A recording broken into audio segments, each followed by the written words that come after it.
अपक्ष उमेदवार संतोष कुमार इंगळे विधानसभा क्षेत्रातील कर्जाळ येथे जनसंवाद प्रचार पदयात्रेस भव्य प्रतिसाद मिळाला असून तालुक्यातील 120 गावातील वाड्या वस्त्यामध्ये भेटीगाठी करत असताना मतदारांकडून चांगलाच प्रतिसाद मिळाला असून येत्या 23 तारखेला विजय माझाच असे उमेदवार इंगळे म्हणाले।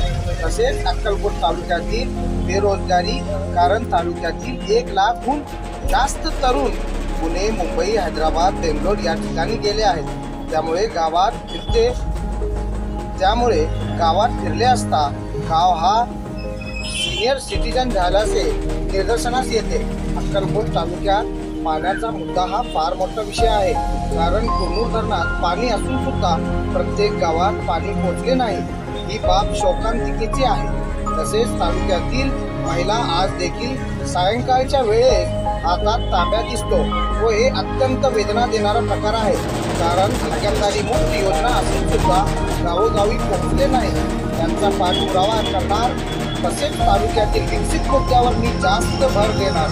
बंद पडलेली MIDC चालू करणार, कारण तालुक्यातील तरुण रोजगारासाठी बाहेर जातात, हे पुन्हा तालुक्यात येऊन परत राहावे।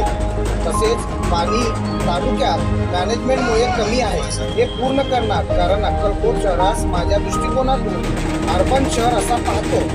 असे विकासाच्या मुद्दे घेऊन मी मतदारांकडे भेटीगाठी घेत आहे व यंदा 23 तारखेला विजय निश्चित होईल असा विश्वास वंचित बहुजन आघाडीचे अधिकृत उमेदवार संतोष कुमार इंगळे यांनी पत्रकारांशी बोलताना आगे बढ़ो, आपली निशानी आपली साहब अंबेडकर आगे बढ़ो, आगे बढ़ो।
संतोष खंडू इंगळे यांनी लोक विधानसभेला उभारलेला आहे आणि यांचा वर्चस्व सगळीकडे चालू आहे आणि यांची बहुमत समाजवादी पार्टीकडून छान प्रकरणामध्ये हे व्हायला आहे।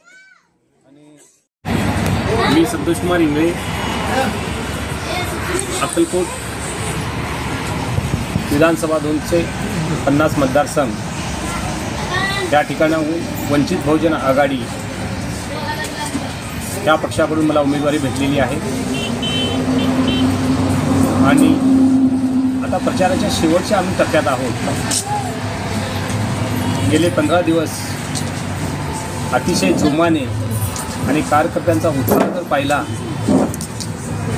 तर असे निदर्शनास येते की आपण विजय आजच झालेलो आहोत। आजची पण सकाळची जी रॅली होती ती अतिशय भव्य आणि माझ्या जन्मगावी म्हणजे माझं जो मूळ गाव आहे कर्जाळ ह्या ठिकाणी ती रॅली होती। गावचे नागरिक, सर्व जाती धर्माचे नागरिक, सर्व लोक रस्त्यावरती अक्षरशः गावची जत्रा जशी असते तसं सेलिब्रेशन करत होते। त्याच्यातच मी फार मोठा माझा विजय असं समजतो आणि त्या कर्जाळकरांना परत एकदा धन्यवाद। गेल्या 3 महिन्यापासून फर्स्ट डे माझी जी मुलाखत होती श्रद्धेय बाळासाहेबांकडे, प्रकाश आंबेडकरांकडे. त्याच दिवशी मी डिक्लेअर केलं होतं की जर करता मी राजकारणात आलो तर मी विकासाचे मुद्दे त्याच विषयावरती बोलेन. माझा प्रचार, माझी कॅम्पेन देखील त्याच मुद्द्यावरती असेल. गेले महिनाभर आम्ही तोच मुद्दा उचलून धरतो की अक्कलकोट तालुक्यामधली बेरोजगारी हा फार कळीचा मुद्दा आहे. अक्कलकोट तालुक्यामधून 1.5 लाख तरुण आज पुणे, मुंबई, हैदराबाद, बेंगलोर ह्या सिटीकडे वळलेले आहेत. तर गेले महिनाभर मी तालुक्यामध्ये फिरतो. अक्कलकोट तालुका हा सिनियर सिटीचा तालुका झालेला आहे. गावामध्ये दुपारच्या वेळेस जर फिरले तर कोणीच नसतं. हा फार वेदना देणारा प्रकार आहे. अक्कलकोट तालुक्यामध्ये पाण्याचा प्रश्न होता. मान्यवरांनी पाणी घेऊन आलेले आहेत बऱ्यापैकी. इथं पूर्ण धरणामध्ये पाणी आलेलं आहे. पण पुढचं जो मॅनेजमेंट आहे पाण्याचा तो गावी पोचलेलं नाही आहे. अक्कलकोट शहरामध्ये आज देखील 10 दिवसाला एकदा पाणी भेटतं आहे. ही शोकांतिका आहे. हा फक्त मला असं समजतंय की हा प्रश्न फक्त मॅनेजमेंटचा आहे. ज्यावेळेस मी आमदार म्हणून निवडून येईल सर्वप्रथम ह्या फर्स्ट प्रायोरिटी ह्या गोष्टीचा विचार करून ह्यावरती काम करेल.